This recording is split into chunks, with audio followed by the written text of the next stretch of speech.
And welcome back to Veritas. I'm Al Fabregas, and you're listening to Eric Dubay directly from Bangkok, Thailand. And a lot of people write to me now that I've been discussing the flat earth for a while, and they ask me, so Mel, what's your take on aliens now that you talk about the flat earth? And my alien take has always been the same from day one. I still discuss it. Does that mean that I believe it? Absolutely not. I don't believe anything. The reason why I discuss it is because I want to find out.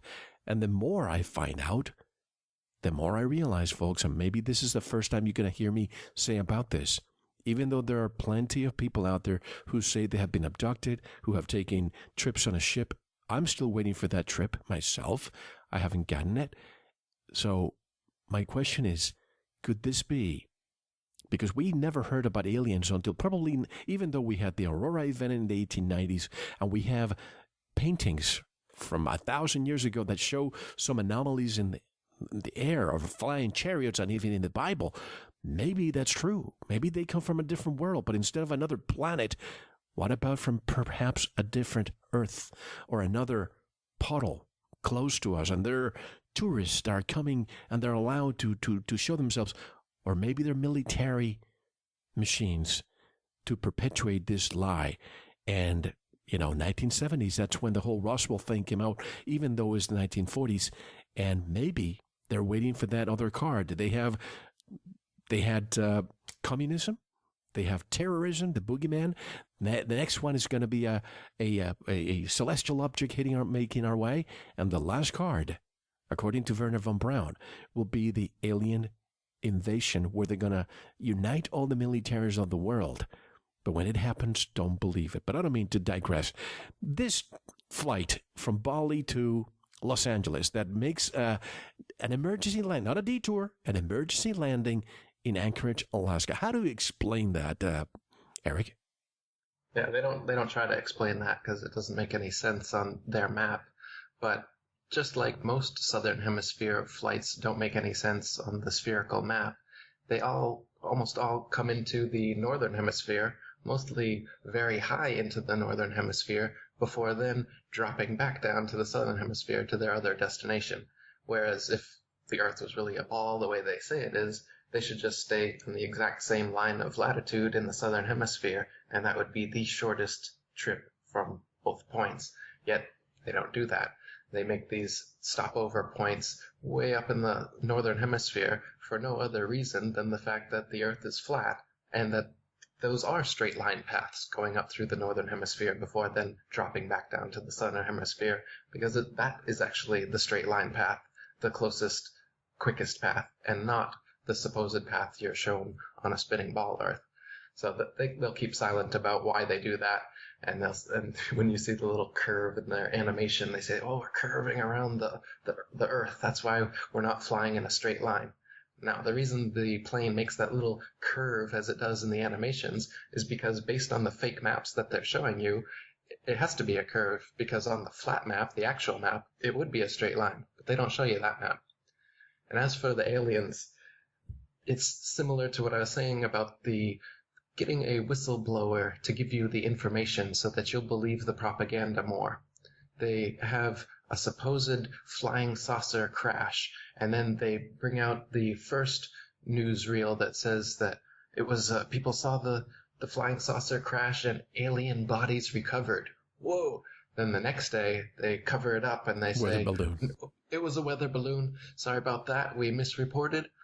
And so the thesis, antithesis, and then synthesis result, the Hegelian dialectic. Right. They've given you both sides here. The synthesis result they want is that you actually believe that there were aliens, even though now you have no evidence of it whatsoever. And they've even come out and come against it, but first they came out for it. And then after that, then they bring out more whistleblowers, more hearsay, no physical evidence, but more people with supposed inside information to tell you that, yeah, it was true. Meanwhile, the official channels continue denying it, and that gives this mystery that Adam Weishaupt talked about. When you want to inculcate someone into a new worldview, you have to shroud it in mystery so that they always want a little bit more. And that's what they've done with aliens. They've turned it into this insatiable mystery and giving us little bite-sized pieces from their supposed insiders, all the while the official establishment denying it so that we think that it's this counterculture truth that's seeping through the cracks, and we want to be part of knowing about it. And so that's what aliens have been for the past 100 years almost. UFOs, there's military craft that look like flying saucers from the bottom, but look like a plane from the top. Yet, thousands of years ago, up until today, there are also, say, people in the Amazon who drink ayahuasca or take peyote and other natural substances, and they also talk about things very similar to aliens and UFOs, and they paint pictures of them, and they show flying saucers and beings getting out of them and interacting with them and giving them advanced knowledge of the plants and other things, of things that will happen and all this. But these are known to be interdimensional creatures, interdimensional phenomenon happening when you interact with these entheogens, these psychedelic plants. And the most powerful psychedelic on Earth is produced naturally in our pineal gland, in our third eyes, and it comes out when we sleep. And so dreams are actually a product of this. And so when people are asleep and then they're abducted by aliens and they have this experience that's so real to them and so unfamiliar, it very well could be an endogenous DMT burst causing these same kind of ayahuasca visions that the ayahuasqueros in Peru are seeing and know to be interdimensional beings. But if we've been fed this new propaganda that there's extraterrestrial aliens and physical UFOs, then we start to think that this phenomenon that's been known and talked about for thousands of years, of these star beings, these astral beings and astral travel that we're able to do, turns into physical space travel and Star Trek type stuff that they're trying to get us to believe in. I mean, people thousands of years ago believed in so-called aliens, or if you will, star beings, and they say that they traveled to the stars too, like the ancient Mithric cults, the Mithra worship. They had this church called the Mithraeum, and it had tubs all lined up together in a sensory deprivation type environment where you can't hear anything, you can't see anything. They meet at midnight, a midnight mass when it's dark. Everybody lies in these... Like a saltwater tank. It's a saltwater tank. And so it's just like, they have today, what do they call them? Sensory deprivation tanks, the saltwater tanks. It's so saline, and the water is at the exact temperature of your body, so that when you're laying there in complete darkness, complete silence, and you're floating in the same temperature water with no effort whatsoever to keep you afloat, you basically don't feel your body anymore. And so, in other words, your consciousness easily leaves your body. It facilitates the out-of-body experience. And in the Mithraeum, they would all line up, just like in a Christian church where you eat the body and blood of Christ and they give you a cracker and some wine. Well, they would eat the body and blood of Mithra, but it wasn't just a cracker and some wine. It was magic mushrooms and some powerful herbs.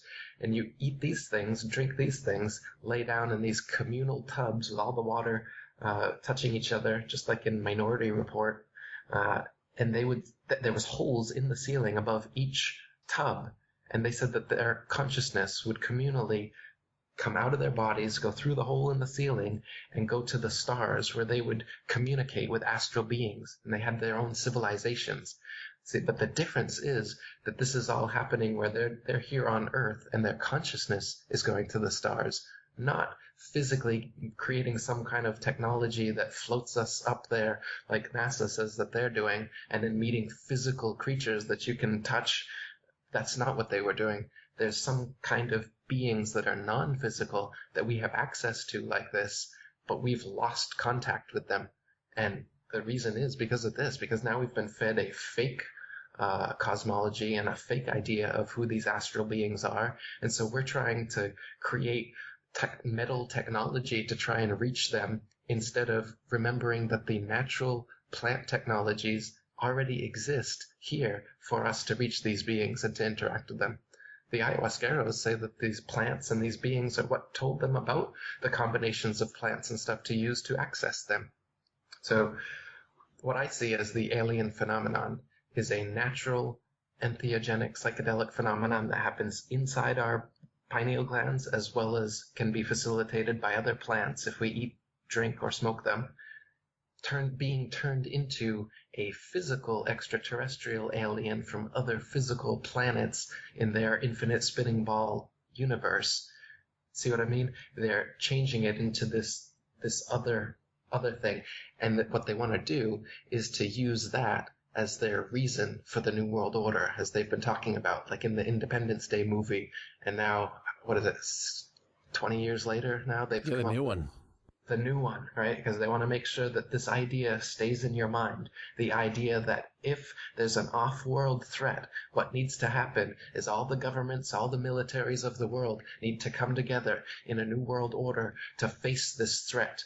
They want that idea fresh in your mind so that when they unleash their Project Bluebeam, Yep. is a holographic display that they can make. And if you see Chinese floating cities, Google that. They've already unveiled this technology where they can make you believe that there is whatever they want in the sky through holographic technology. And they have another technology where they can shoot like sonar into your ears so that you're hearing as though someone's voice is talking to you inside your head. Not in a speaker form, but coming directly inside your brain. They've used these for advertisements in New York City recently. Yeah, they already So they already have that in certain grocery stores where you're walking by an aisle, nobody can hear, but the moment you pass through a certain box of Cheerios, if you will, you hear a voice saying, buy this to be healthy or what have you. And they have it from top of buildings also, where you're walking by a certain, corner on a street where you hear something but nobody else can. So the technology is there. But I think just like the Who Pinball Wizard song, that deaf, dumb, and blind kid sure plays a mean pinball. They want us deaf, dumb, and blind and playing video games, watching sports, being completely disconnected and distracted from the reality of all of this. So, in your opinion, could and by the way, all these plants that you're referring to, even marijuana, why would something that's natural, that was given to us, of course, I understand it has to be treated with respect, but to make it illegal, to outlaw that, it makes you wonder all the cures that, man, I had Rick Simpson on the show the other day discussing everything that marijuana alone can cure. Imagine all the rest of the plants that are out there that are outlawed. But in your opinion, could the hollow earth be the control opposition on this topic? I remember a good friend of this show, Dr. Bruce Agnew. He was organizing an expedition to the North Pole to reach one of the entrances. What's your take on this hollow earth? Well, there's definitely domes, deep underground military bases. There's definitely caverns, tunnels, sinkholes, and things that show that the Earth in some places is in some ways hollow. So there certainly are, like I said, underground bases, caverns, tunnels, sinkholes, all these kind of things which wouldn't be on a completely solid Earth. Though the traditional hollow Earth model is a ball Earth model, which has been disproven. So there's definitely not a hollow Earth ball, as many are shown, with a second sun in the middle of the ball, and somehow that gravity is still in effect there. That hollow model I see to be complete disinformation, just like the concave Earth model, which is the opposite of the convex ball Earth model you've been shown, where they say that you are living inside a ball and that supposedly the Earth curves upwards. But again, it's easily proven that the Earth is flat. The horizon's always flat. The Earth does not curve upwards like a bowl shape like they say it does, nor does the star cosmology work in the way that our Lord and Savior Stephen Christ would like you to think. He's the main progenitor of this nonsense model. And then, of course, there's your fake flat Earth models as well. The Flat Earth Society says that the Earth is constantly rising at 9.8 meters per second squared, and that is the cause of the supposed gravity effect, is because the flat Earth disk is constantly rising up. Not that gravity is constantly pulling you down, but that the flat Earth is rising up. Now, of course, neither of these things are happening, as I told you, and it's just based on density. But when you present all of these alternative cosmologies, it muddies the water. It poisons the well. So people coming into alternative Earth cosmology, instead of having just the obvious flat, motionless Earth to choose from.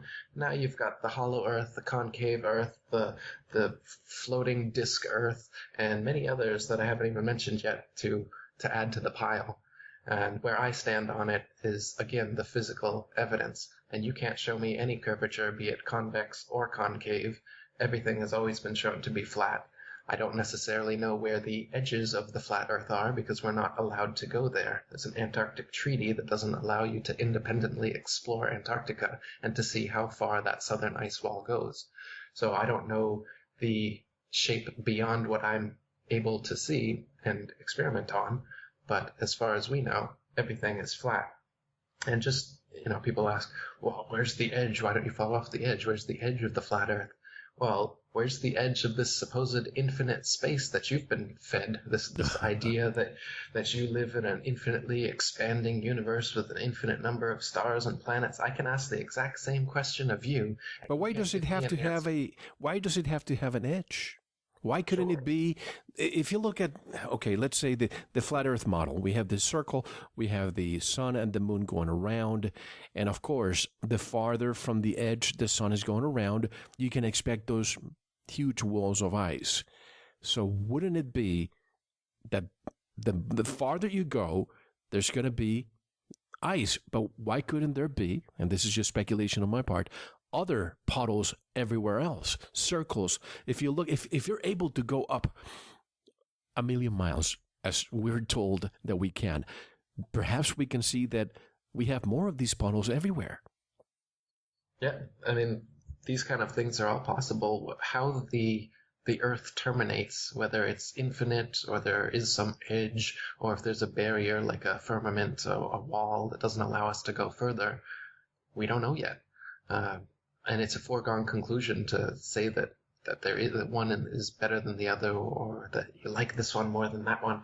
At this point, it's open to speculation, and I wish they'd let us go check, because I think they know. I think they know the answer, and they don't want us to find out for ourselves, and that's why the military enforced flight and ship restrictions in the Antarctic. They won't just allow any Joe Blow to go down to the Antarctic and peruse around. They don't even let big companies go there and exploit the resources. So there's something they're hiding there. Otherwise, they would certainly be down there mining and getting all the resources they could out of that place. But instead, they only allow a very few government-funded scientific missions there. And there's a couple tourist photo ops that rich people are able to take. But again, you only go to where they want you to go. You go to their fake South Pole and come on back and see a couple penguins, and that's about it.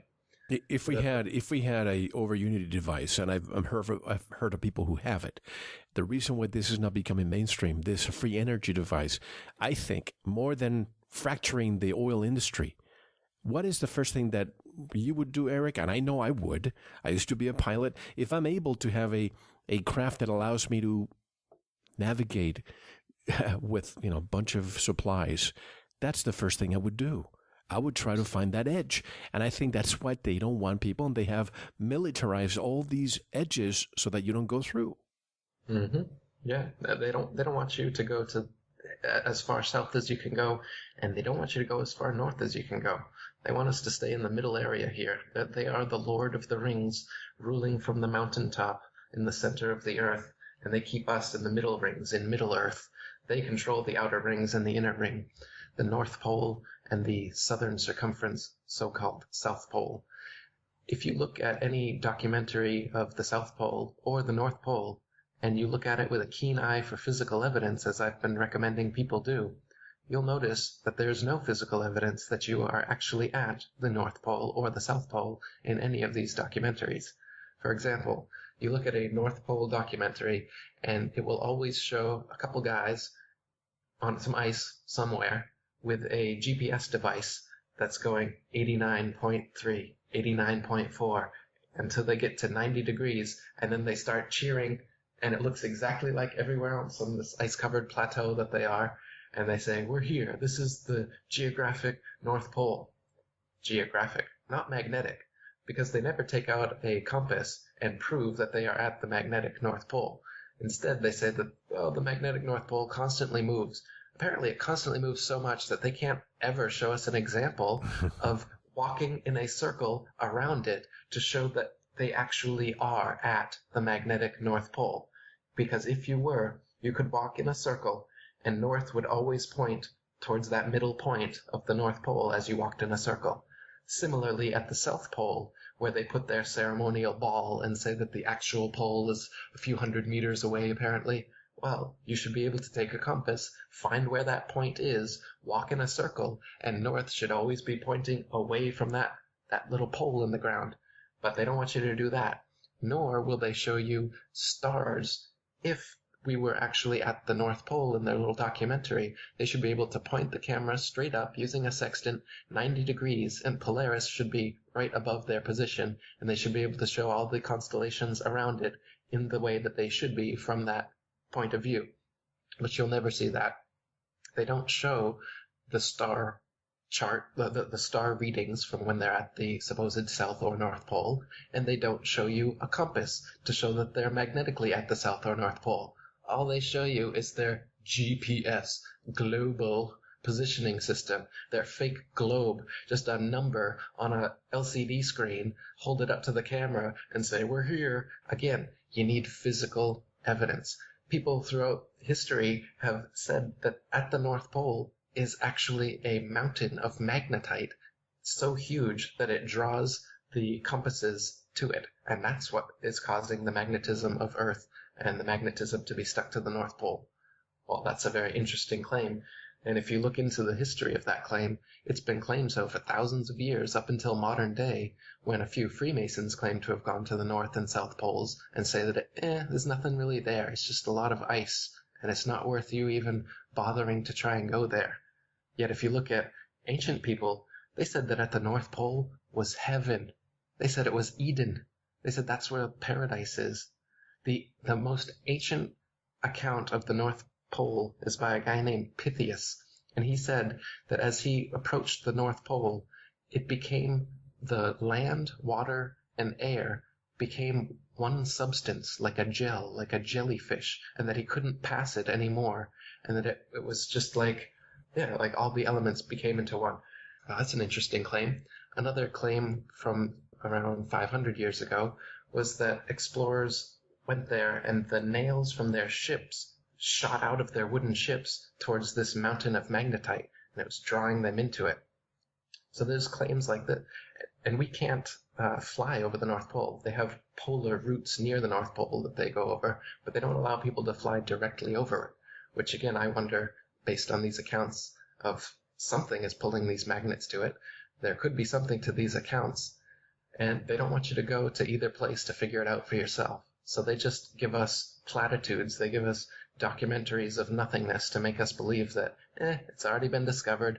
You don't need to see the center of the Earth, which is the North Pole, and you don't need to see the edges of the Earth, the southern circumference, which they call the South Pole, because we've already explored it, and it's just really cold. There's nothing there, and nothing of importance to humanity. So they're keeping us away from both of the so-called poles. The only real pole, by the way, is the North Pole. The magnetism of the actual flat Earth is like that of a ring magnet in loudspeakers, where the monopole is the north, right in the middle, and then the south pole is every point along the outer circumference. And east and west in this type of cosmology is a circle. East and west is not a straight line. North is the center, south is everywhere along the circumference, and east and west are circles, clockwise and counterclockwise. So east is going clockwise and counterclockwise, right? That's right. Now, they tell us, though, that the magnetism of their spinning ball Earth is caused by a molten lava metal core, which, because it's constantly moving, causes the magnetic poles, which somehow form at the surface and cause magnet needles to point towards it, constantly moves, and that's the reason that they can't pin it down and show us where the actual pole is. So it's a convenient excuse based on no physical evidence. Once again, there is no magnet in existence like this, where it has some sort of molten metal core and it causes a dipolar magnetism to happen on the outside of the sphere. There is no magnet like that. So they're giving you, once again, a fake science, a fake magnetism to explain their ball Earth, in lieu of an actual magnet, actual science in the kind of that we see and experience every day here, where you hold a compass flat and it points north and south at the same time, as it only could on a flat Earth. If you were on a ball Earth, you wouldn't ever actually be pointing north, would you? Because you'd be under that ball somewhere. You'd be lower than it, and the north would be pointing off into space, and the south would be pointing off into space behind you. And so the actual magnetism of Earth, the way a compass actually works, only works on a flat plane, just like many other things we've been discussing here. So two things that people bring to my attention, including at this conference that I attended a few weeks ago. And some of the speakers said, hey, listen, I don't want to discuss it because I still don't understand lunar eclipses. How can you explain a lunar eclipse then? So they give you the explanation that a lunar eclipse happens because the sun, earth, and moon all line up like 3 billiard balls in a 180-degree straight line syzygy so that the shadow of the ball earth cast from the sun falls perfectly on the moon. And they say that is a proof that the earth is a ball because of that shadow of the earth. Yet, again, think about it for a second. There's no proof that that is actually the shadow of the earth. And we have seen lunar eclipses many times throughout history where the sun and the moon are visible both above the horizon at the same time, proving that it couldn't possibly be the shadow of the earth, because as they said, and as logic dictates, they would have to be lined up right in a straight line for that shadow to be cast on the moon, and in those instances, it is not. So some other explanation must be sought. It cannot possibly be this that causes eclipses. So, and this is another thing, these Masonic magicians, they're in the business of giving you answers. The answer doesn't have to be physically provable. It just has to be a believable answer. And that's what they've given you with eclipses. That seems believable. But then you look at the physical evidence. The sun and the moon have been seen in the sky at the same time over 50 times in the past 500 years, recorded even by their own Royal Astronomical Society, proving that it couldn't possibly be the Earth's shadow being cast from the sun on the moon. But they just keep saying that over and over again, put it in textbooks, and people believe it. For thousands of years before that, there was a cosmology that said that there was a third body, a dark body that's been called the black sun, and that is what caused eclipses. When this third disk, shaped just like the sun and the moon are almost equal sizes, say there was a third one, and this third one would pass over them, and that's what causes both solar and lunar eclipses. Again, this is a celestial occurrence, so I don't have the technology to go up there and see for sure if there is another dark body up there, so I won't say that that is definitely the explanation. But I will say that what NASA tells you about the ball Earth shadow on the moon is definitely the wrong explanation, and something like this is more plausible, or could be something else as well. But again, wait for physical evidence before making decisions on these things, and until you have them, just be in that space of not knowing. It's okay not to know. Just because some liar tells you an answer doesn't mean that that's how you should think. Instead, you should think all possibilities until you can definitely narrow them down through discernment of physical evidence. Are you familiar with the salt flats in South America, the Salar de Uyuni? Yes, yeah. This. How long is it? Over 100 miles, is it? 11,000 square miles, the landscape. Right. Totally flat. You can take video and pictures I've seen of it, and the sky and the earth almost seem to meld into one when it's rained, because there's just this reflective pool over the flat surface, and you can just see it in all directions. Yeah, just yet another proof of the flat earth right there. Now, when it comes to a sailboat, let's say you and I take a sailboat from Los Angeles and we head west in a straight line. What would happen if we continue that course for, days and days and days? You'd notice that west wouldn't be a straight line after a while, and that you'd have to start curving. The closer you are to the North Pole, the more radical the curve would be. The further away you are from the North Pole, the less of a curve. That's if I'm following some kind of... If you're following magnetic north. There you go. Yeah. So if magnetic north, say, was always to 90 degrees to your right, then it would be a circle as you went around the Earth. And that is what Magellan and other people who have circumnavigated the Earth have done. And they claim that this is proof of their ball Earth once again. They say, well, these people have, like Magellan, sailed all the way around the Earth and came back to the exact same point. And that's proof that it must be a ball. But if you think about it, on a circle, on a flat disk, it is equally possible to do the exact same thing. So all they've done is they've traced a line around the North Pole, done some inlets and outlets around the continents, and come back to where they started. Just like you can take a compass, put the center point in the middle of a piece of paper, and trace a circle around that point. That's all Magellan and other so-called circumnavigators of the Earth have done.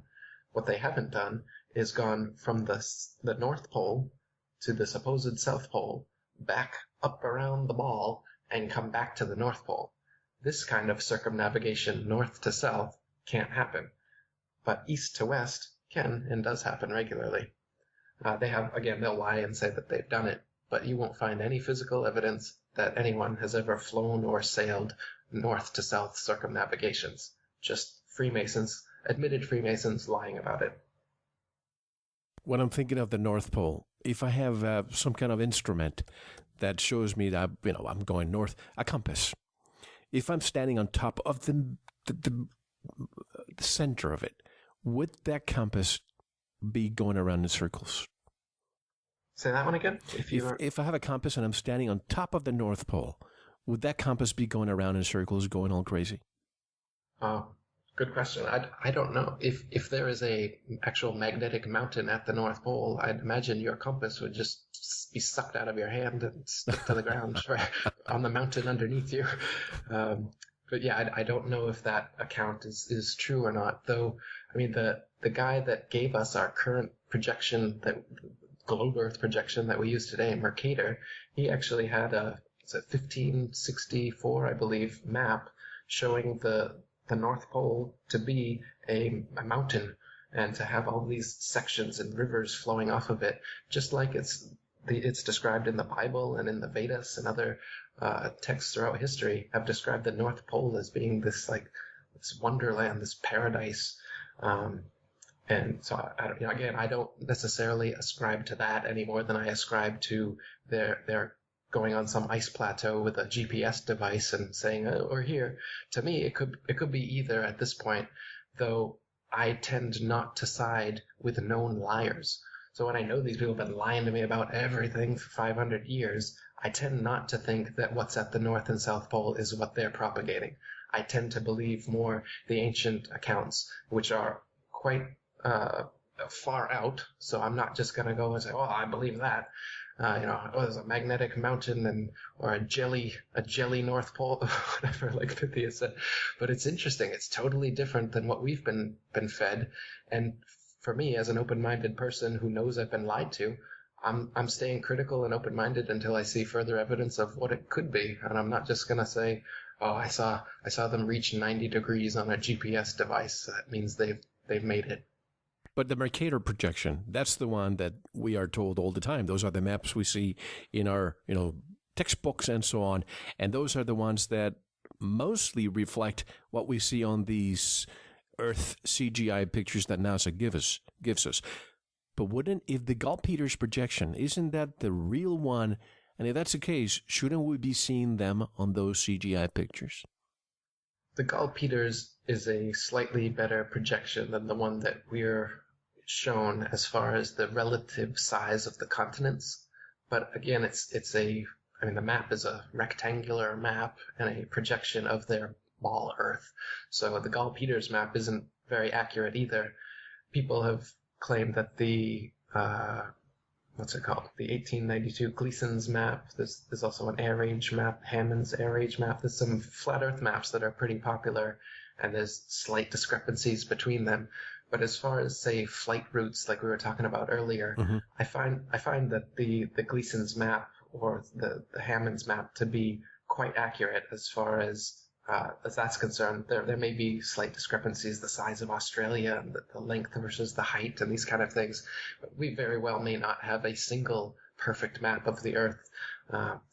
But the closest that I've seen is the flat Earth map. It fits all of the Southern Hemisphere flights much better than any, whether it's the Gall-Peters or the Mercator or any of the other projections. It just doesn't make any sense that they would, for instance, on a flight from South Africa to Australia, go all the way up into the northern hemisphere before coming back down, when you could just make a straight shot, whether it's Mercator or Gall-Peters. That's how it looks, and it's certainly not that way on the actual Earth, which is oriented more like the flat Earth map, where everything circles around and the North Pole is the center point, not just the top of the ball. What does this mean for astrology, Eric? Does a flat Earth invalidate thousands of years of teachings? Quite the opposite. The spinning ball Earth is what mostly invalidated astrology, and they changed the term to astronomy once they started lying to us. Astrology says that the movements of the stars and wandering stars, planets around us, has an effect on the life and consciousness of things here, which makes sense in a geocentric perspective where everything revolves around and is beholden to us. In the spinning globe Earth infinite cosmology, astrology makes no sense because these things are just spinning balls of dust that happened for no reason, and we're humans that evolved for no reason. And so how could there possibly be some sort of significance between us and them based on consciousness? Consciousness, something that supposedly evolved into existence out of just material interactions. So it's actually their cosmology that makes astrology irrelevant, and the geocentric flat Earth cosmology that people believed for thousands of years, back when astrology was being espoused and the stories were being created and everything, they were basing it on a flat geocentric model where all the stars are revolving around us.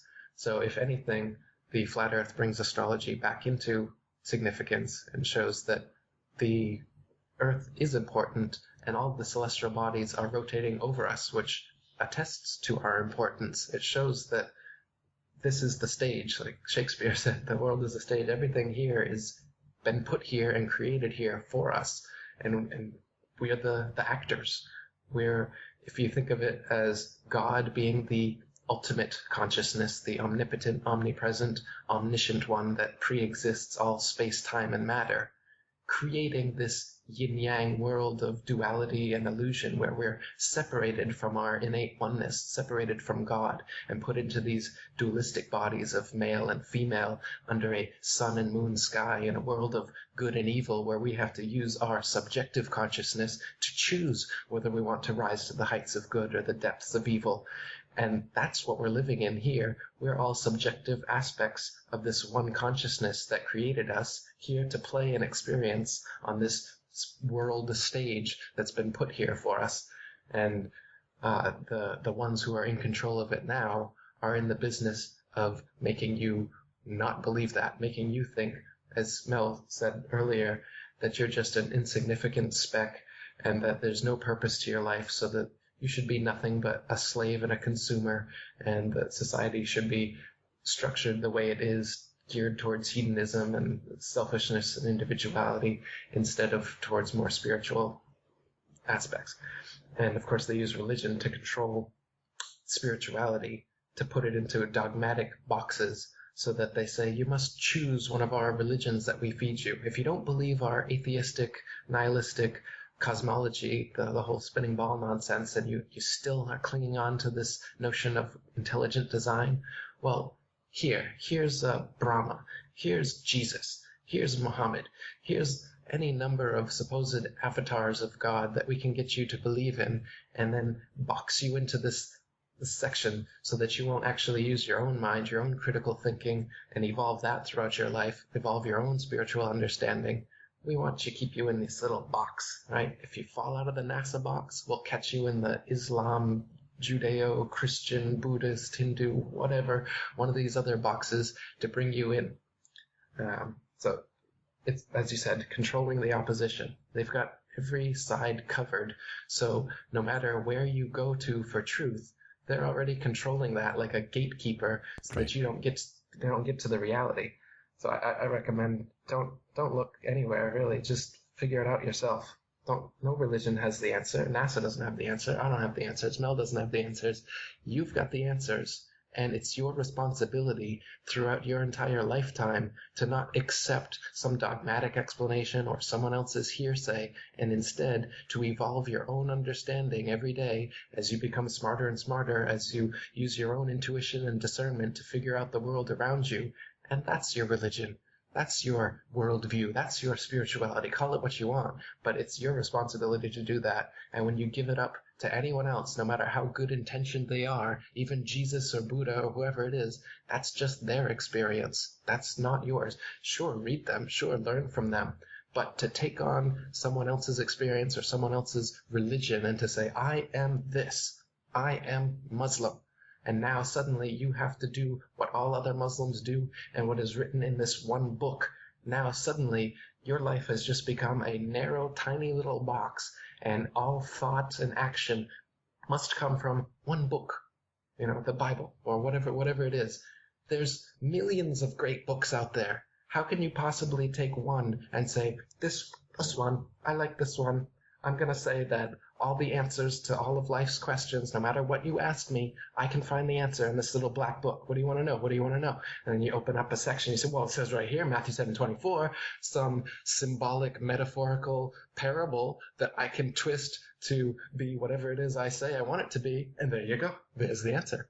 And then people start living their lives this way. Instead of using their own brain and their own critical thinking, they just start using ancient metaphors and say, look, this proves whatever. The Bible can prove anything you want it to.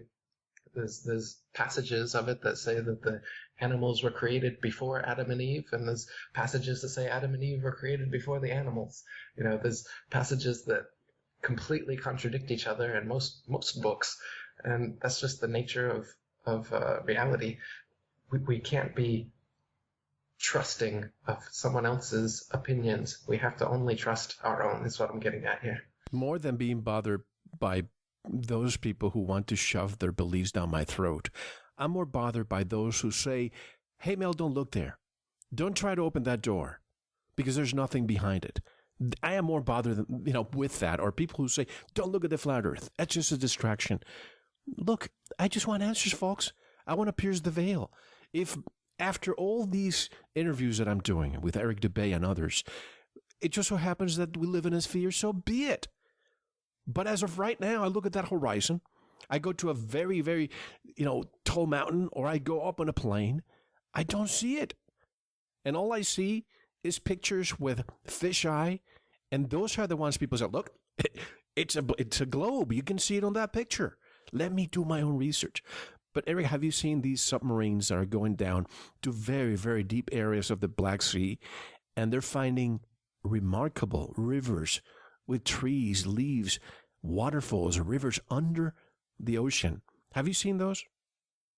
I've seen, who was that guy? There was one deep sea explorer that was talking about how he went down to the depths, I think it was the Mariana Trench, or one of the deepest places in the ocean, and saw what looked like a lake. And there was like steam rising over it, and like you said, little greenery and stuff around it. And so he thought, oh, let's go down into that underwater lake or whatever it is. And as he goes to go into it, he bounced off of it. It said it was so saline, the water was, that you couldn't penetrate it, as though there's like a whole nother level of super saline water under the oceans, under the level, the sea level that we have. And the Bible and other things actually talk about something like this. There being separating the waters from the waters is one of the first things the Bible said that God did. What does that mean? Separate the waters from the waters. But it's interesting when you see something like this, and it's literally like a level of one kind of water separated but connected to the oceans, the other level of water. And the reason why I ask you is this is more of a speculative question, but I've seen the footage of these amateur rockets that go all the way up. All of a sudden, it's not that they explode or crash into something, but it's almost as if they bounce off something. What possibly could the sky firmament be made of, and are those really stars above us? Anything that we sent up, like balloons or rockets, it reaches a point that it can't go any further and starts coming back down. What goes up must come down. The old adage very much is true, but doesn't make any sense on the spinning ball Earth because there is no up and down on a spinning ball Earth. It's just gravity pulling things toward a central position, and the idea of up and down are just some foolish notion that you think. So when things actually go up, again, you're able to rise up because of relative density. So what happens is you use a helium balloon or whatever it is, or a propulsion system. But then once you get to a layer of atmosphere that gets lighter and lighter, the balloon will pop as it equalizes, or the propulsion system won't be able to have anything to push off of, so it starts to arc downwards and will eventually make a parabolic curve and come back down to Earth, which is even what the official happens to the official rockets, the official sources. You'll notice they don't go straight up either. They make a parabolic curve and eventually come right back down to Earth. They say that they're going around the curvature of the ball Earth, and that's the reason why you always see that parabolic curve that every single rocket makes.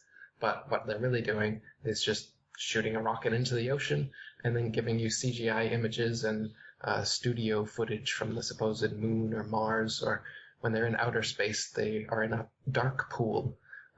They do their outer space ISS footage in pools, and that's why you'll often see bubbles in space. They've been caught over and over and over again, even images just a couple weeks ago, bubbles in space. Air bubbles, because they're not in space. They're in a dark pool of water with projected LCD screens showing a fake ball Earth underneath them.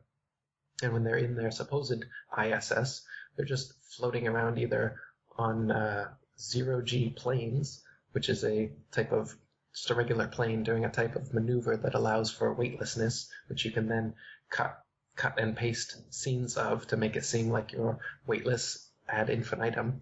And people ask me this a lot. Well, if that's the case, then you can only maintain weightlessness for short periods of time, yet they have supposedly uninterrupted shots going for minutes showing people floating. Firstly, they do most of those with green screens and wires, so they're not in zero-G planes for most of the long footage. And for some of the footage that is longer and free-floating, you'll notice that they have spliced it. There's people have shown made videos debunking these things. You'll see that the people will fade out and then fade back in if you slow it down to the very last frames of each little section that they're doing, they are splicing these things to make it look like longer footage, and they're floating in their planes, making it look like they're in outer space. This is one of their illusions that they've achieved to really make people think that their infinite space cosmology is a reality. Speaking of the illusion, look at Hollywood, the movie Gravity. I think I mentioned this to you the last time we spoke, but Alfonso Cuarón, the director of that movie, was in a press conference, and a reporter all of a sudden said, "So, Mr. Cuarón, how were you able to accomplish this?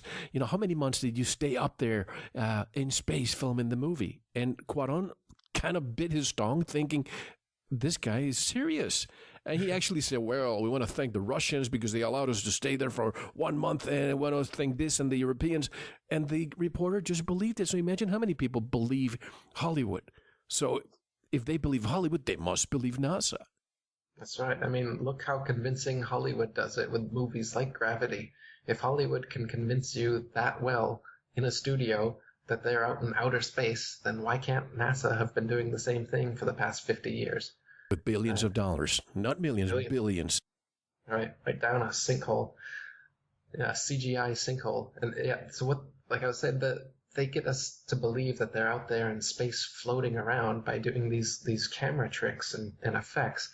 But in your own experience, if you've gone skydiving, you don't float. No matter how high you go up, you come right back down to the Earth. You take, like I said, the rockets, parabolic curve, come back down. A plane, you try to go up at as much of an arc as you can. Eventually, you're going to get to a point before about 100,000 feet that you just can't anymore, and you're going to come right back down. How come these people claim that they can, and then they just start floating? Where's this magic floaty point in the atmosphere? They can't tell you this either, that no matter how high you get, you come right back down, right down to the Earth. But there's some point where, past this point, 1 inch past whatever this magic point is, now you just float infinitely, and that's what they say they're doing. Or what about this Van Allen belt? Two layers. The inner layer, which is 600 miles, so we're told, and the outer layer, 3,700 miles of radiation. So in order for us to go to the moon, we have to go and come back. Now, I don't know how old you are, but I remember when I was younger, I would go to the airport and I had my non-digital camera, and at the airport they would tell, oh, don't send it through the X-ray because it's going to be fried. You'll lose your photographs. If that's what they're telling me here on Earth, those people who took those Hasselblad cameras up there, wouldn't they get fried? Not to mention their own bodies because their suits were not built with gold layers. Right. Yeah, they can't keep up with their own nonsense. So they tell us that they've been hundreds and hundreds of miles out there and that there's radiation, but then they forget that the type of radiation that they've told us about is so bad that they would die and all of their camera footage would be gone if it actually existed. So then when you call them on that, then the astronauts and awe their way through it and say, well, I heard that there was radiation, but we didn't really experience anything, except when you close your eyes, we see little specks of light, and those are actually radiation specks. Or Alan Bean, who said, we hadn't discovered it then. So that makes it. That was hilarious. Yeah, incredible. Now, last question of Flat Earth before you give me 5 minutes of the dinosaur hoax. I thought the show was going to be a lot of dinosaurs, but I'm so glad that we did a Flat Earth part 2 because we need it. What will all the academic astronomers, the astronomers, NASA employees, climatologists, cartographers, astronauts, and supporting government employees do for work when a globe Earth is exposed as a hoax? Right. All their cushy Freemason-given jobs are going to be taken away because they haven't done a good enough job at them. When you become a Freemason, you rise in the degrees, you're put into, if you're not already in positions of power and then brought into Freemasonry, you're brought into Freemasonry and then put into positions of power. And so when these people fail at their propaganda positions and the truth comes out, they're going to be out of a job. So that's what's going to happen. And not only will they be out of a job, but they'll be out of credibility. And that's not just NASA and every other space agency, but every government institution, university, everywhere that's been teaching this nonsense now has to totally restructure and rethink where they're getting their information. And society itself has to restructure and rethink about, am I going to spend all this money just to be brainwashed? Am I going to send my kids to these public schools that are teaching them this nonsense? Am I going to vote for the politicians and people that are upholding this? Am I going to work for the militaries that are supposedly getting ready to deal with the off-world alien invasion? They're now mixing military propaganda with science fiction. They've got commercials on U.S. TV for the U.S. Army acting like they're going to fight aliens. That's and right. Claiming, yeah, some weirdest stuff. So I mean, they're really pushing into this science fiction worldview that they've been indoctrinating us into. I think we're close to the next step. I think so. Absolutely. And the next step will be the disclosure, whatever you call it, of aliens, and they're going to unleash, be it a holographic or a technological or genetic hybridization type thing, something that is going to make the populace believe these aliens are real and that we need to unite to either welcome or fight them. And that's going to be the next step in this huge indoctrination. And man, once we're there, just think how difficult it's going to be to get people out of this. I've said this from day one, Eric. This is season 8. From day one, I said, don't ever expect real disclosure coming from the powers that be, from the government, because that's not going to be real. It's going to be another false flag event. This time, the mother of all false flag events, uniting the militaries of the world, creating one world government.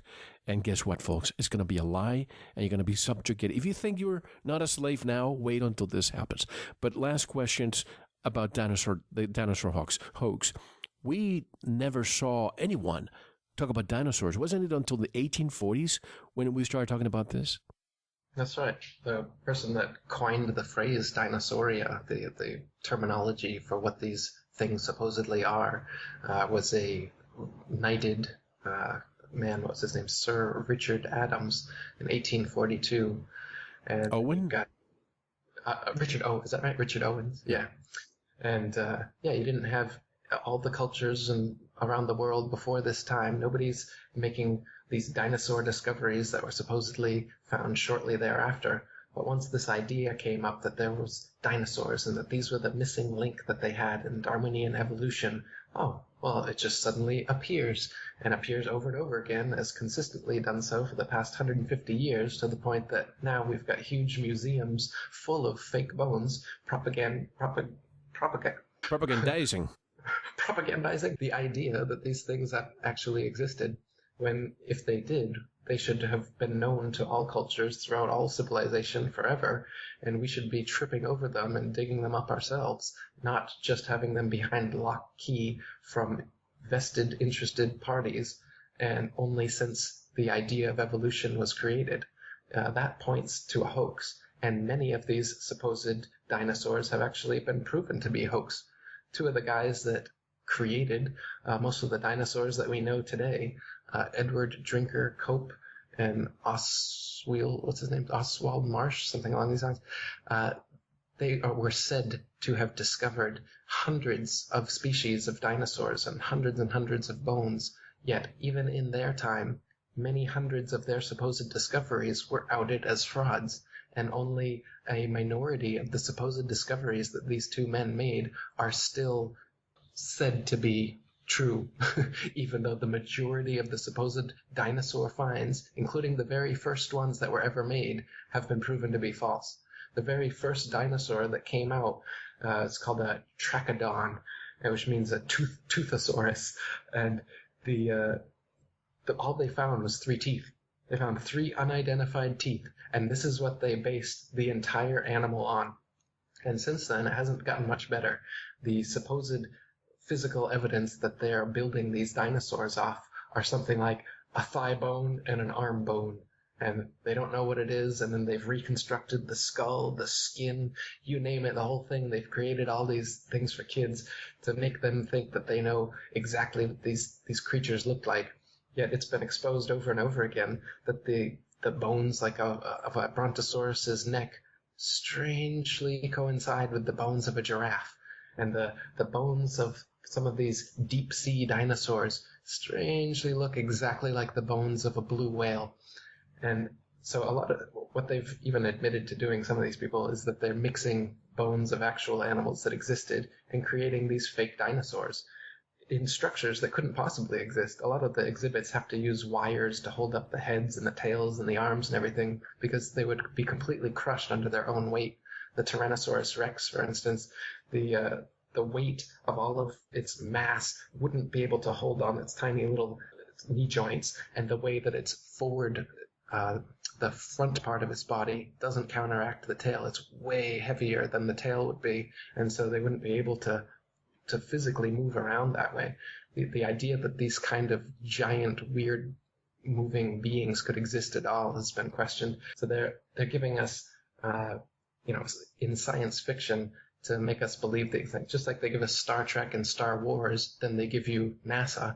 Well, they give you The Land Before Time, Jurassic Park, and then they say, oh, by the way, it's all real. Believe that science fiction stuff. But we're told that the Earth was much smaller and gravity was less powerful, and that's why these very heavy creatures could inhabit the Earth at that time. But what about, they keep bringing these alleged bones out, but they never bring out, and as a matter of fact, I've heard that the Smithsonian has removed any evidence directed at giants. And even years ago, I keep talking about this all the time, years ago, one of our listeners, his father lives in Iran, and at the time there was an earthquake in Iran, in the south part, I believe it was, and a whole city was unearthed, almost like, a city, and they started seeing these bones, and they found out that there were 9 feet tall women.